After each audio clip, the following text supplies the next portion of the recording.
Hi guys, welcome to my blog guys. അപ്പം നമ്മളിന്ന് എന്താ വന്നിരിക്കുന്നത് അറിയോ ഗൈസ്? ഈ കിളിക്ക് എന്തോ പ്രശ്നമുണ്ട് ഗൈസ്, കാണിക്കുന്നുണ്ടോ ഗൈസ്? അപ്പം ഈ കിളി ഇങ്ങനെ എല്ലാ ദിവസവും വന്നിട്ട് കാറിൻ്റെയും ബൈക്കിൻ്റെയും ഗ്ലാസ്സിൽ വേണ്ടി കൊത്തും ഗൈസ്. ആ ഗ്ലാസ് ഈ ഗ്ലാസ് നോക്കിയിട്ട് ഒന്നും മനസ്സിലാവേണ്ടിയിരിക്കുകയാണ് ഗൈസ്. കൊത്തുന്നുണ്ടോ ഗൈസ്? കുറച്ച് അടുത്ത് പോയി നോക്കാട്ടോ ഗൈസ്.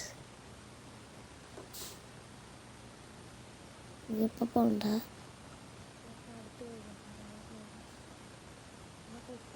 കണ്ടോ ഗൈസ്, കിളി പേടിയില്ലാതെ തോന്നുന്നു ഗൈസ്, പറഞ്ഞൊന്നും പോകുന്നില്ല കേട്ടോ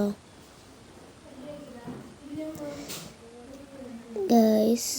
ഈ കിളീൻ്റെ കൂടാണ് കേട്ടോ ആ കൊത്തുന്ന കിളീൻ്റെ. കണ്ടോ ഗൈസ്, തൊപ്പിക്കിളിയാണ് കേട്ടോ ഗൈസ്.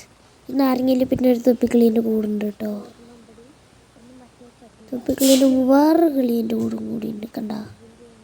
അതിലിപ്പോൾ മുട്ടയുണ്ട്, ഒന്നും മനസ്സിലാവില്ല. മറ്റേ കുട്ടി മുട്ടയുണ്ട് ഗൈസ്, ഇതിലും ഒന്നും അറിയില്ല. ഇത് ഇന്നലെയാണ് ഗൈസ് നമ്മൾ ഈ കൂട് കണ്ടത് തന്നെ ഗൈസ്. വേറൊരു ഇതാണ് മറ്റേ കൊത്തുന്ന കിളീൻ്റെ കൂട് കേട്ടോ ഗൈസ്. ഇതിൽ മുട്ടയുണ്ട് കേട്ടോ, 2 മുട്ടയുണ്ട് ഗൈസ്. അതുകൊണ്ട് അടുത്ത് പോയാൽ കൊത്തും, നമുക്ക് തീർന്നു. ഓക്കെ ഗൈസ്, അപ്പോൾ ഇന്നത്തെ വീഡിയോ ഇത്രയുള്ളൂ. ബൈ.